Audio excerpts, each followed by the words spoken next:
सर्दियों की आमद के साथ साथ ही जहाँ पे मुख्तलिफ हमारे जो है वो एनवायरनमेंट चेंज होता है और उसके साथ साथ जो है एक बहुत ज़्यादा गर्मी जाने की खुशी भी होती है। और ये होता है कि सर्दियों का सीज़न ज़रा थोड़ा सा है तो ज़रा थोड़ी सी बेहतियाती भी हो जाती है, ज़रा बाहर सर्दी में निकला भी जाता है, कभी स्नो फॉलिंग देखने के लिए और कभी कहीं।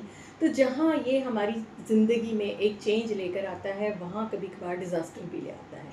और वो डिज़ास्टर क्या है कि सर्दियों के साथ ही अमेरिकन रिसर्च के मुताबिक जो है स्ट्रोक के चांसेस और हार्ट अटैक यानी कि फालिज और दिल के दौरे के चांसेस जो हैं वो बहुत ज़्यादा बढ़ जाते हैं। और इसका ख़तरा कैसे बढ़ता है, सर्दियों में क्या करना चाहिए, हम कैसे इससे बच सकते हैं और कौन सी एहतियाती तदाबीर हैं जो नहाते हुए करनी चाहिए। तो आज की वीडियो इसी से मुताल्लिक है, तो वीडियो को एंड तक लाजमी देखिएगा। बिस्मिल्लाहिर्रहमानिर्रहीम, अस्सलाम वालेकुम। मैं हूँ डॉक्टर सबा, एक दफ़ा फिर आपके साथ। उम्मीद है जनाब सारी यूट्यूब फैमिली बिल्कुल ठीक ठाक होगी। सर्दियाँ शुरू हो गई और सर्दियों के साथ साथ जहाँ नज़ला ज़ुकाम खांसी जो है वो सामने आता है, बुखार की कैफियत होती है, उसके साथ साथ कुछ इंसिडेंट्स बढ़ जाते हैं हॉस्पिटल्स में और वो है हार्ट अटैक के केसेस और उसके साथ फालिज के केसेस। अब सर्दियों की और फालिज और हार्ट अटैक की क्या कोइंसिडेंस है, आज हम इसी मौजू के ऊपर जो है वो बात करने लगे हैं। देखिए, जब सर्दियाँ आती हैं तो सबसे पहले क्या होता है कि आपको ठंड का शिकार होते हैं और ठंड में क्या होता है, हाथ पांव ठंडे होना शुरू होते हैं।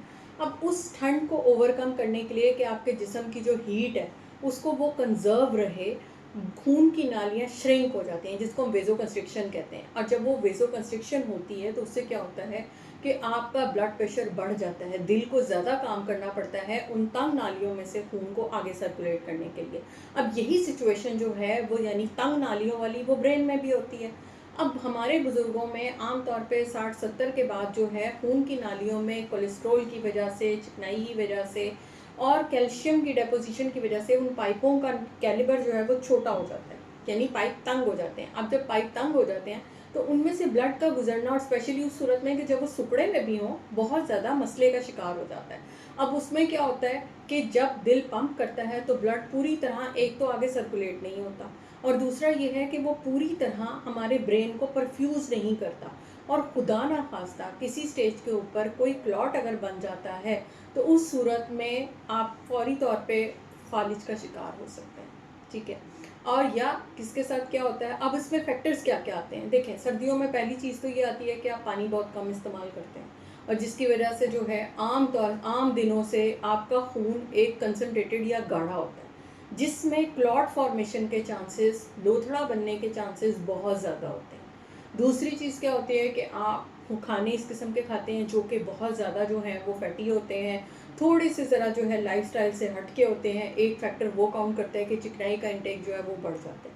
तीसरी चीज़ जो होती है वो मोबिलिटी होती है कि आपकी मोबिलिटी रिस्ट्रिक्ट हो जाती है। अब मोबिलिटी रिस्ट्रिक्शन में क्या होता है कि पहले जो आप बहुत ज़्यादा मोबाइल होते हैं, ठंड की वजह से अक्सर आप बाहर नहीं निकलते, वॉक वगैरह जो है लोगों की वो हो जाती है, एक्सरसाइज कम हो जाती है, जिसकी वजह से भी पट्ठों में खून का दबाव जो है वो कम हो जाता है और उसकी वजह से जो है हरकत कम होती है और उसके स्टेगनेशन के चांसेस बढ़ जाते हैं। सिगरेट नोशी में, अल्कोहल इनटेक में, ये दोनों रिस्क फैक्टर्स हैं। इनके साथ हार्ट अटैक के और फालिज के चांसेस विंटर में बहुत ज़्यादा बढ़ जाते हैं। एक रिसर्च के मुताबिक 64% एडमिशन्स जो आते हैं यूनाइटेड स्टेट्स में सर्दी के दौरान वो हार्ट अटैक और फालिज के आते हैं। ये अभी रिसेंट सर्वे है जो मैंने अभी आपके साथ शेयर भी कर देती हूँ नीचे, कि आप उसको भी एक दफ़ा देख लें कि ऐसा क्यों होता है। तो अब जो एक मैं नहाने की बात करी थी कि नहाने से क्या होता है, सर्दी में नहाना तो ऐसी चीज़ नहीं है, लेकिन प्लीज़ बाज़ात ये होता है कि पानी नहीं गर्म मिल रहा होता और आप एकदम आउट ऑफ द वे आप कहते हैं कोई बात नहीं ठंडे पानी से नहा लेंगे।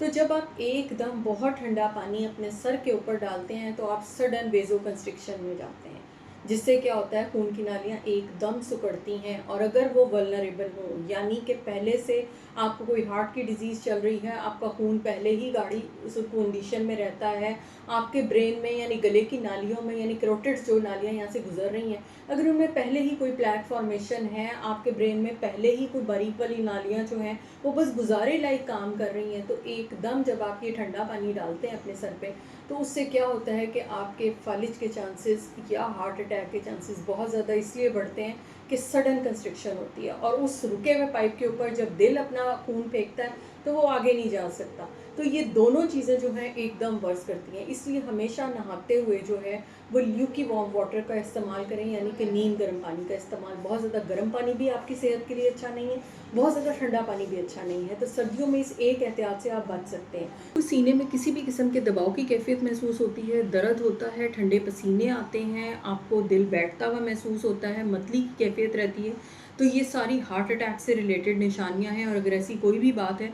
तो आपने फ़ौरी तौर पे अपने मौलिद से रब्ता करना है। दूसरी चीज़ ये है कि आप स्ट्रोक को कैसे प्रिडिक्ट कर सकते हैं, तो इसके लिए हमेशा याद रखें कि फ़ास्ट, यानी कि सबसे पहले फेस लिफ्टिंग, यानी आपका फेस जो है एक तरफ से लटक जाता है। यानी कि आम, आपका हाथ जो है खुदा ना खास्ता कोई काम करना अगर छोड़ दे या पाँव काम करना छोड़ दे, यानी उस पे आप हिलाने से कासिर हों, तो उस सूरत में ये फ़ालिज की इब्तिदा है। उसके बाद आ जाती है स्पीच, यानी कि आपसे बोला ना जा रहा हो। और चौथी चीज़ है टाइम, यानी कि टाइम ऑफ एक्शन क्या है। आपने इमीडिएटली, अगर आप पहले घंटे डेढ़ में हॉस्पिटल पहुंच जाते हैं, तो अब इंजेक्शन ऐसे आ गए हैं जो आपके फालिज की प्रोग्रेशन को रोक सकते हैं या आपके हार्ट अटैक को वहीं रोक सकते हैं। तो वक्त को ज़ाया मत कीजिए और फौरी तौर पे अपने मौलिद से रब्ता कीजिए। आपके कोई भी सवाल हो तो आप इस वीडियो के नीचे मेरे से पूछ सकते हैं। फिर मिलेंगे किसी नई वीडियो के साथ, तब तक के लिए अपना बहुत ख्याल रखिएगा। अल्लाह हाफ़िज़।